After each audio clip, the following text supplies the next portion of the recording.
Cette capsule vidéo permet de visualiser le cours sur la protection de l'organisme par la construction d'un schéma de synthèse. C'est parti!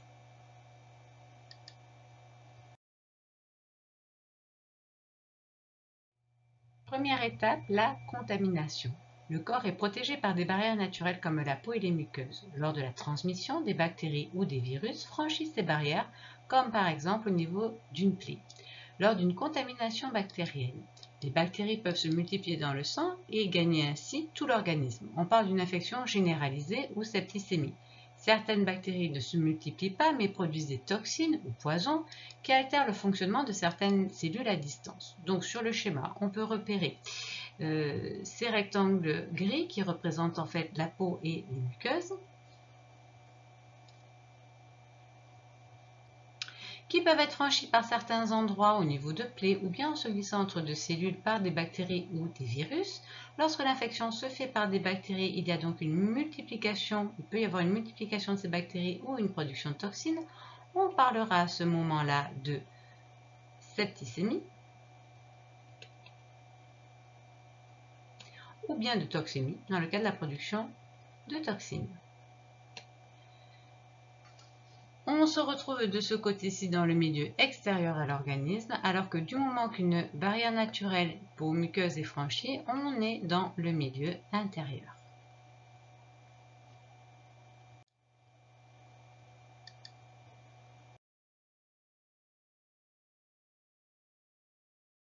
En quelques heures se met alors en place la première ligne de défense que l'on peut visualiser sur une plaie par l'apparition de pus. Les globules blancs particuliers sortent des vaisseaux sanguins, se rapprochent des éléments reconnus comme étrangers et les ingèrent. Les éléments étrangers, comme les bactéries, se retrouvent alors enfermés dans des vésicules du cytoplasme où ils sont digérés par des enzymes cellulaires. Les déchets sont rejetés, c'est ce que l'on va appeler la phagocytose.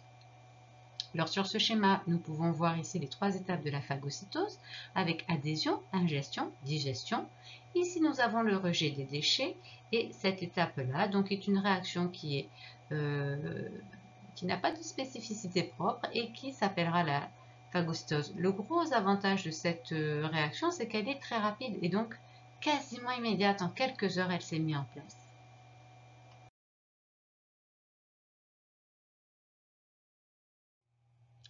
Les éléments étrangers circulant dans le sang, bactéries, virus, peuvent être reconnus par des globules blancs, appelés les lymphocytes B. Ces lymphocytes portent à leur surface des molécules capables de reconnaître certains éléments étrangers que l'on va appeler des antigènes. Les antigènes sont des molécules présentes à la surface des microbes ou des toxines. Dès qu'un lymphocyte est sélectionné, il se multiplie et produit un grand nombre d'anticorps. Ces anticorps sont des protéines en forme de Y spécifiques d'un antigène donné. Les bras courts du Y se fixent sur les antigènes. Les particules étrangères sont ainsi agglutinées. On parle de neutralisation. Puis ce complexe est éliminé par les phagocytes. Alors, si on regarde d'un point de vue de notre schéma, on va se retrouver ici avec des cellules particulières qui sont encore des globules blancs que l'on va appeler les lymphocytes B, qui vont avoir dans leur membrane des molécules capables de reconnaître spécifiquement les antigènes. Vous voyez d'ailleurs que ce sont des anticorps membranaires. La première étape, qui est une étape très importante de cette réaction, c'est une étape donc de reconnaissance. Par cette reconnaissance, on va sélectionner le lymphocyte B capable d'agir. Ce lymphocyte B va ensuite être donc multiplié en grand nombre et tous les lymphocytes B que l'on va obtenir sont capables de fabriquer donc les anticorps, ces protéines qui ont une forme de Y. Sur les bras courts, on a dit qu'il allait y avoir une zone qui allait être vraiment spécifique. Donc cette spécificité, elle va se reconnaître sur le schéma à cet endroit-là où on voit que l'extrémité du bras court est vraiment complémentaire de l'antigène qui est situé à la surface des bactéries. Cette réaction d'agglutination est une réaction véritablement de neutralisation et va permettre déjà que les bactéries ne sont plus nocives à ce moment-là, mais en tout cas ça ne peut pas rester dans le sang, sinon ça risquerait de boucher les vaisseaux sanguins. Il va donc y avoir une phagocytose de ces complexes antigènes-anticorps par le même mécanisme dont nous avons parlé juste avant, donc phagocytose de ce complexe.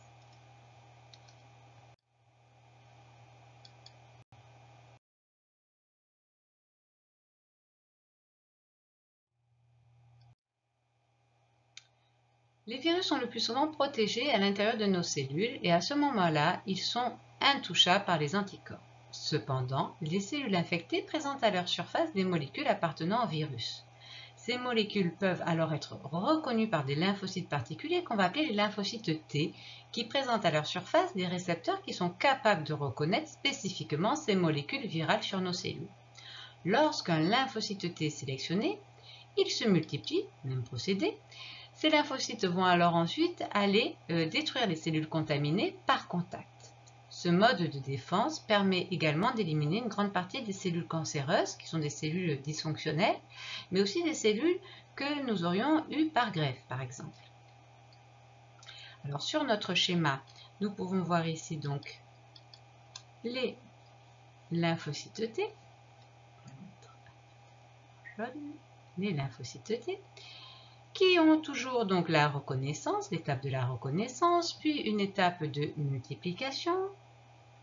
Une fois qu'ils sont multipliés, ils vont aller en grand nombre agir et par contact, ils vont détruire, ils vont provoquer la destruction de cette cellule infectée ou cancéreuse ou résultant d'une greffe.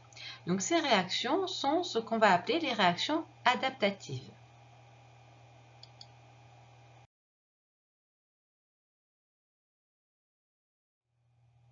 Du point de vue de la localisation, pour arriver à situer un petit peu tout ça, on peut dire que l'infection peut se réaliser dans le sang, comme lors d'une septicémie, et dans des tissus cellulaires, c'est-à-dire dans des cellules, comme pour les virus. C'est donc également à ce niveau que se fait la reconnaissance des éléments étrangers. La multiplication des lymphocytes sélectionnés, elle, va se faire dans des organes du système immunitaire particulier que l'on va appeler les ganglions lymphatiques. C'est ce qu'on sent lorsqu'on est malade et que le médecin va nous dire qu'on a les ganglions qui ont gonflé. Et au niveau de la rate, je vous demande de vous reporter au schéma des organes du système immunitaire. On peut rappeler également que les lymphocytes sont produits par les cellules de la moelle osseuse qui est située dans les os longs. Certains passent par le thymus pour devenir fonctionnels, c'est d'ailleurs pour ça qu'on va appeler ces lymphocytes des lymphocytes T. La destruction par contact se fait dans les tissus infectés, c'est-à-dire dans les organes. Les complexes anticorps-antigènes, lui, va se former dans le sang.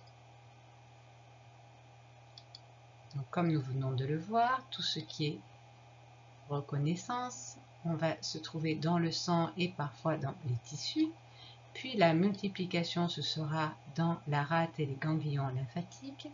Et enfin, l'action, véritablement, ça sera dans le sang et dans les tissus.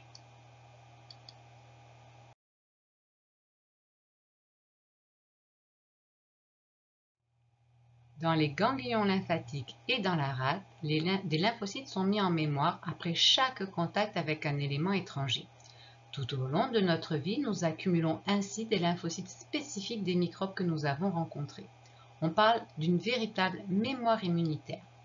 Lors d'un second contact avec un microbe, des cellules mémoire sont déjà prêtes à rentrer en action, que ce soit grâce à des destructions ou bien grâce à la production d'anticorps.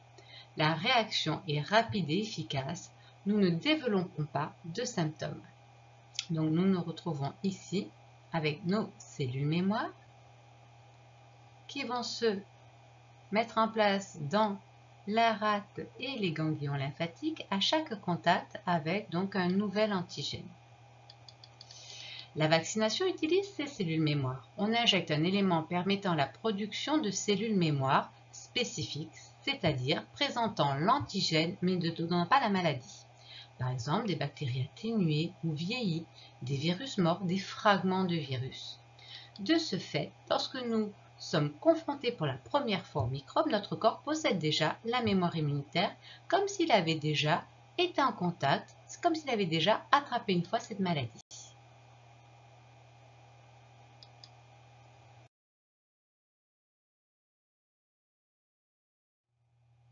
Voilà, notre schéma de synthèse est construit. Merci et bonne révision!